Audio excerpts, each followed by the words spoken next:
देश में क्यों हो रही है वोट चोरी? क्या है वोट लूट की असली वजह?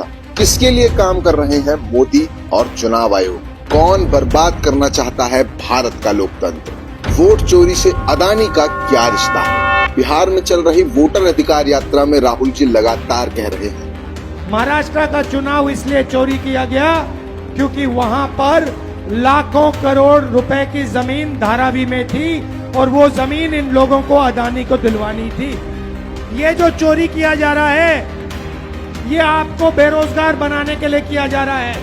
अदानी को, अंबानी को बिहार का, महाराष्ट्र का, हर प्रदेश का पूरा धन दिलवाने के लिए दिया जा रहा है। कि वोट चोरी के पीछे अडानी का हाथ। लेकिन राहुल जी की ये बात बहुतों को समझ नहीं आ रही। सच्चाई यही है कि अडानी अपने विदेशी बिजनेस पार्टनर्स के साथ मिलकर भारत में दोबारा कंपनी राज स्थापित करना चाहता है। अंग्रेजों के नमक कानून की तरह वो भी भारत की जनता के तमाम अधिकार छीनकर उन्हें पुनः गुलाम बनाना चाहता है। उसकी नजर भारत के जल जंगल जमीन पर, उसकी नजर खुदरा व्यापार पर है, उसकी नजर इस देश की हर संपत्ति और व्यापार पर है। और ये सब कुछ आज भारत की बहुसंख्यक गरीब जनता के पास है। अडानी जानता है कि जब तक गरीबों के पास वोट का अधिकार है और उनके हाथ में राजनीतिक ताकत है, सरकार उनके खिलाफ नहीं जा सकती। इसलिए वो सीधे गरीबों की सबसे बड़ी ताकत वोट अधिकार पर हमला करवा रहा है। मुंबई की सबसे बड़ी झुग्गी बस्ती धारावी की महंगी जमीन हड़पने के लिए उसने महाराष्ट्र में वोट चोरी करवाई। हाल ही में उसने धारावी का जिक्र भी किया था। अब उसकी गंदी नजर बिहार पर है। मोदी के इन मित्रों से देश और बिहार को बचाना होगा। आपको कांग्रेस और राहुल जी के साथ आना होगा।